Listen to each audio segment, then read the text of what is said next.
BN महान news.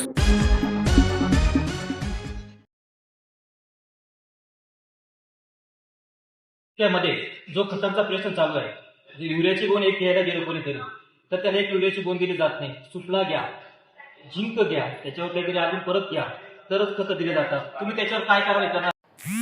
Baglan तालुक्यात खत विक्रीबाबत कृषी विभागाचा इशारा. सक्तीची जोडखत विक्री आढळल्यास कारवाई. बागलाण तालुक्यातील सर्व खत विक्रेत्यांना कृषी विभागाकडून स्पष्ट सूचना देण्यात आल्या आहेत. शेतकऱ्यांना युरिया किंवा इतर कोणतेही खत खरेदी करताना त्यासोबत दुसरे खत, झिंक किंवा इतर कृषी निविष्टी घेण्यास सक्ती करू नये, असे कृषी अधिकारी महाले यांनी स्पष्ट केले आहे.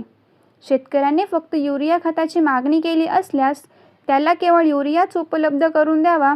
युरियासोबत दुसरे खत, झिंक किंवा अन्य वस्तू घेण्याची सक्ती करणे नियमबाह्य असल्याचे कृषी विभागाने स्पष्ट केले आहे. खत विक्री करताना शेतकऱ्यांवर अशा प्रकारची सक्ती होत असल्याचे आढळून आल्यास संबंधित खत विक्रेत्यांविरोधात रीतसर कायदेशीर कारवाई करण्यात येईल, असा इशाराही कृषी विभागाकडून देण्यात आला आहे.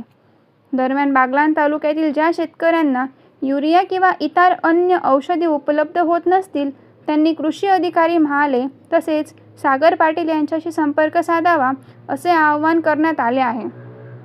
शेतकऱ्यांनी खत खरेदी करताना कोणत्याही प्रकारची सक्ती होत असल्यास त्याबाबत तक्रार करावी.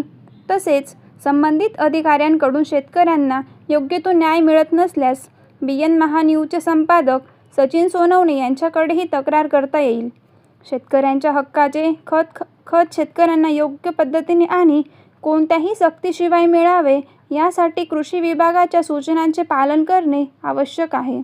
खत विक्रेत्यांनी नियमांचे उल्लंघन करू नये, अन्यथा कारवाईला सामोरे जावे लागेल, असा स्पष्ट संदेशही कृषी विभागाने दिला आहे. BN महान्यूजसाठी सचिन सोनवणे, सटाणा. त्यामध्ये जो खतांचा प्रश्न चालू आहे, युरियाची गोण एक घ्यायला गेलो कोणीतरी तर त्याला एक युरियाची गोण दिली जात नाही. सुफला घ्या, झिंक घ्या, त्याच्यावर काहीतरी अजून परत घ्या, तरच खतं दिली जातात. तुम्ही त्याच्यावर काय कारवाई करणार आहात ते सांगा. सर्व शेतकरी बांधवांनी एक विनंती करण्यात येते प्रशिक्षणामार्फत की कोणत्याही जर निविष्ट विक्री केंद्र चालक जर अशा प्रकारे आपला अनुभव करत असेल तर आपण तालुक्याच्या कृषी विभागाशी संपर्क साधावा. संबंधित कृषी विभागाचे जे अधिकारी कर्मचारी आहेत त्यांचे नाव आपण त्या कृषी सेवा केंद्राच्या समोर डिस्प्लेवरती लावलेच आहे. असं सर्व दुकानदारांना प्रत्येकदा विनंती आवाहन करण्यात येते की कोणत्याही निविष्ट विक्रेता धारकांनी कोणत्याही शेतकऱ्याला लिंकिंगद्वारे खत कोणत्याही प्रकारे देऊ नये. देत असताना शेतकऱ्याच्या मागणीनुसारच खतात आपल्या निविष्ठा विक्री केंद्रात जो ज्या प्रकारचं खत उपलब्ध असेल, शेतकऱ्यांनी ज्या प्रकारे मागणी केली, ज्या ग्रेडचं मागणी केलेली असेल त्या ग्रेडचं खत संबंधित शेतकऱ्यांना तात्काळ उपलब्ध करून द्यावे. अडवणूक किंवा असा कोणत्याही प्रकार खपवून घेतला जाणार नाही. अशा कोणत्याही निविष्ठा विक्री केंद्र चालक जर असं आढळून आलं तर त्याच्यावर योग्य ती कायदेशीर कारवाई करण्यात येईल. आज 18 ऑगस्ट आहे. आज 18 ऑगस्ट पासून सर तुम्ही ही कारवाई करावीच लागेल तुम्हाला, कारण आमचे शेतकरी जे बांधव आहेत त्यांना विनाकारण पिळवणूक होते.